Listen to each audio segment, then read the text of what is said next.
ومنا كيستي قرتني دوبا مخالفات هدو إسان قدن تجرى مخالفات كنا كيسا قرتي نما اتياد دو قرتني صومنا كنا قمنا صومني دفيدو مافكا صومنو akkasuma gartanii ammallee argeedhaaf ka soomanu akkas ta'uun qabu obboleeyyan namni dheebotu malee bishaan hin dhugu of dheebessuu qabna diinii kanaaf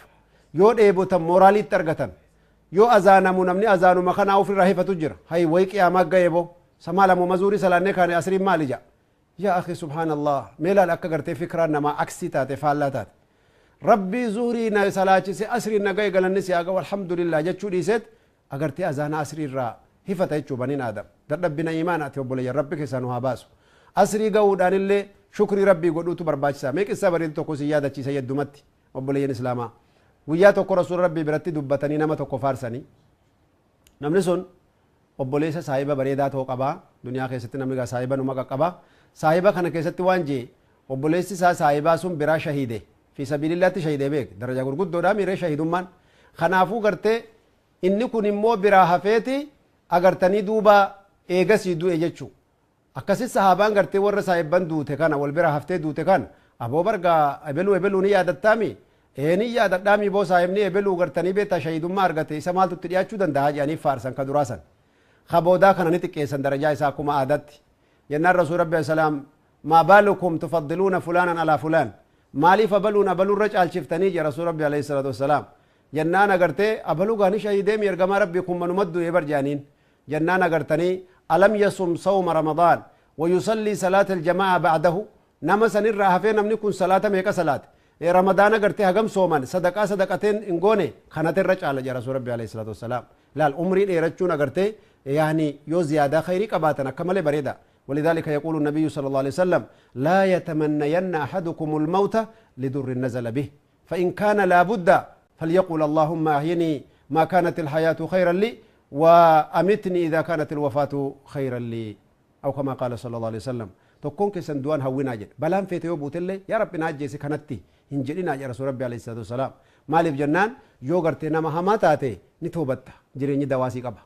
يوغرتي غاري رجرات ندبلت دواسي قبا دوان هوين دوتي غرتني دبي جبدو أتدوننا چمتي ورني هندنا مرة دابتي حياني كان كي درجة جنتات بربادات ورتشوفتنا مرات اتيوبوليين إسلاما خنافو إن شاء الله تعالى رمضان كيسا غرتني دوبا آداب بريفنه صلاة كنا اللي قرتي كغاريب بريفنه تلفتشو دك أمنا يتشو ومن مخالفات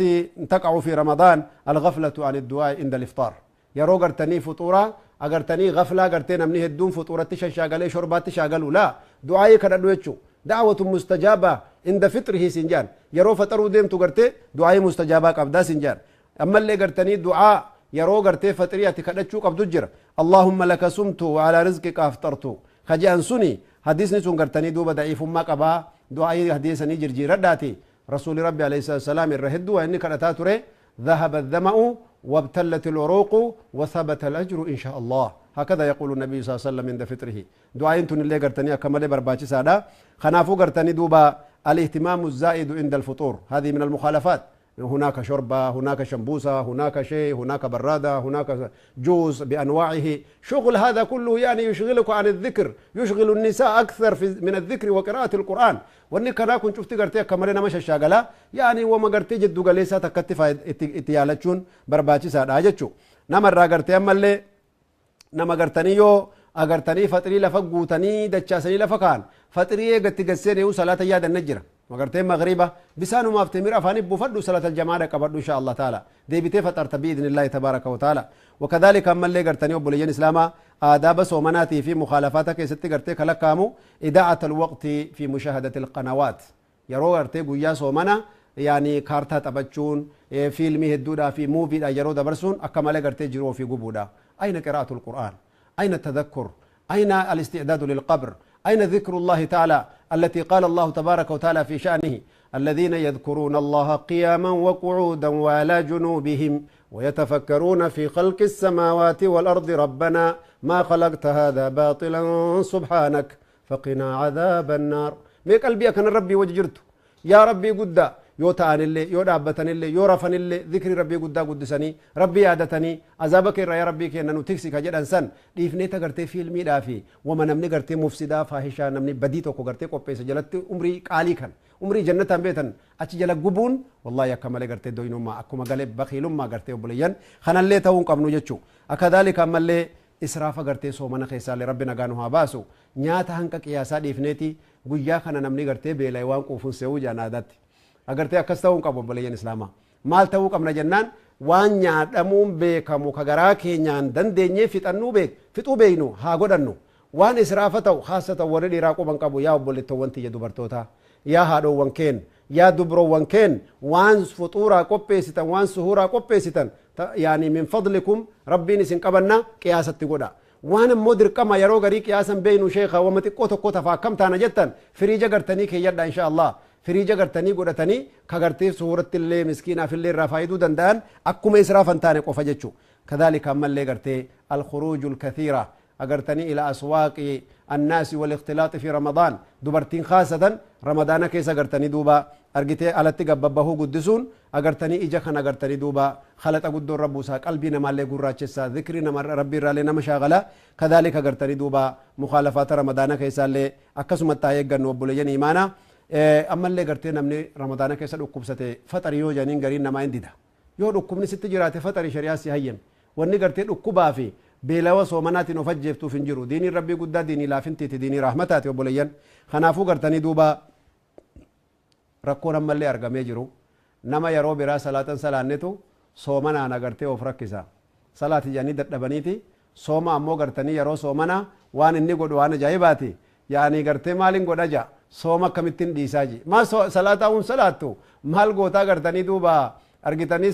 soomanaa wajji cinqamtaa namni gartee salaata rabbii beekaa dide ka uzrii hin qabne taariku salaat soomni isaa waa takka illee hin jiru kanaafuu sheeyaliin agartee duuba yookaan sheeyabaluuni soomaa'uun soomin nuun jedhen je'inaati edaa bo'an jiruun tiyyaa'uu baddee jirti jedhii salaatatti deebii jechuu malee bar salaataa hoomaatii miti dhiisi nuun jaanii soomaa'uun faayidaan qabdu nuun jaanii hin jiin achin hin deemin obboleessa kiyya karaan sun karaa si baasuu miti karaa shayxaanni gartanii morma qabee boollatti nama cufuu deemu san akkasii miti obboleeyyan qalbii teenya rabbitti haa deebisnu rabbii keenya haa sodaannu salaataaf soomanallee yeroo hundaa'u maan rabbiin guddaa waa inni nu ta'e yaadannu waan inni nu qanansiiseen kanan laallu ni'ma rabbii guddaa wafi anfusikum afalaa tubsiruun mee lubbuma teessan keessan laalaa ni'maan isinii oole ja rabbiin guddaan subhaanallah obboleeyyan akkanatti gartanii duuba beekuun nurra jira ammallee gartanii sooma gartanii shawwaal soomuun agartanii osoo qadaan sirra jiru sooma shawwaal soomuun agartee barbaachisaa miti namni qadaan ramadaanaa irra jiru sooma shawwaal agartanii soomuun isa irra jiru jechuudha duuba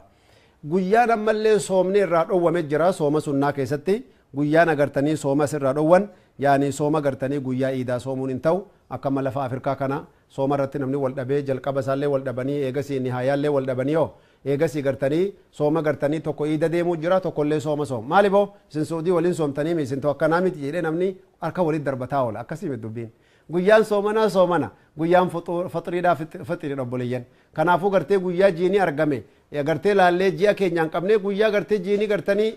sha'abaan 30 ta'e yoo jiinis hin dhokate jedha rasuul rabbi assalaam sha'abaan 30 guuttadhaati jalqabaa jedha guyyaan sha'abaan 30 guute tokkoffaan ramadaanuma jechuu yoo gartee dukkan arguus hin dhowwee duumessi gartee hin dhowwee jedhan kanaafuu gartanii soomanaa fi iida walitti fiduun dhowwaadha ayyaamu tashriiq illee gartanii soomanuun dhowwaadha ayyaamu tashriiq agartanii guyyaa gartanii hajjiitiin boodatti argitanii duuba yaani allati tali iidannaar al-adhaa iidii gartanii uduhiyyaadha gartanii duuba guyyaa san gartee sadeen agartanii soomuun dhowwaadha guyyaan sun guyyaa qananiiti guyyaa nyaataati jechuu amma agartanii namni nadiriidhaa fi kaffaaraa baasu homaan qabu insha Allah taala sun agartee godhuu danda'a ammallee guyyaa jumaa torbaan keessaa guyyaa jumaa qofatti baasanii soomuun shari'aa keessatti dhowwaadha sooma sunnaa baanna guyyaa sabtiillee qofaatti baasanii dhowwuun soomuun dhowwaadha akkasuma gartee guyyaa shakki soomni har'aa gartee ni jiramu hin jiru jedhanii guyyaa shakkii gartanii soomanuun illeen agartanii dhowwaadha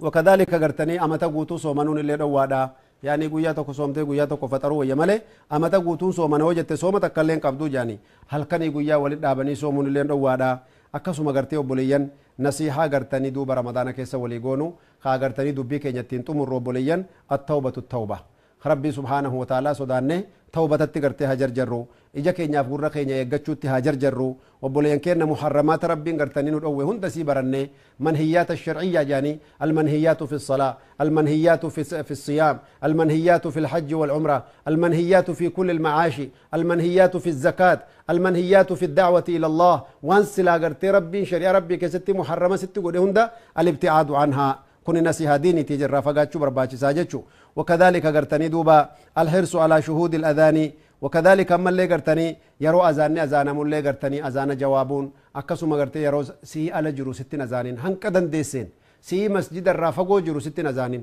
يو جبات جامين سقبت زحمة سقبت سي قرتني دوبا مسجد الرا على جرو ستين قامين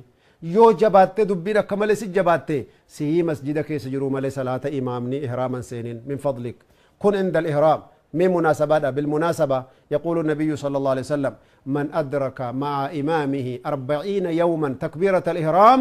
يا الله يا الله الله سبحانه وتعالى أعطاه فضلا عظيما سبحان الله يعني كتبت له براءتان براءة من النار وبراءة من النفاق الله أكبر أدركت مع الإمام 40 يوما تقريبا 200 صلاة ما فاتك تكبيرة الإحرام مع الإمام أنت بريء من النار وبريء أيضا من النفاق ميتا تكتي تنرتي قرتها يالو نمني قويا أفرتما إماما وجن تكبيرة الإحرام دكبته منافقون مرة اللي فريدة أكسو مقرتني أما اللي بدر اللي فريدة جار وسواس جرتو جنة بتشو دندسيشو وسواس جرتو جنة قرتني تشيكي كيشا خاتشو دندسا يا بولي سنة آخرة بولي توان آخرة ربنا هكا ننسيسو ميجا بعد قرتي خيري كنا خنرتي وكذلك المحافظة على صلاة التراويح وكذلك جزء من القرآن الكريم وكذلك بعد آيات القرآن الكريم حفظ حديث النبي صلى الله عليه وسلم قرآن قرتي حفظو آية قرآن صلاة ديبيو هجابة ديبيو صومني رمضان تجديد للحياة أقرتني إتوق أبدي حياة أقرتني نهارم سوق أبدي أمانتي عليكم إخوة الإسلام والإيمان في كل مكان نسيها كنافوسية غالي كنفردا اتملكا ورب سنامل كيسو خيري ورا ولد ديبي وربنا هاقولو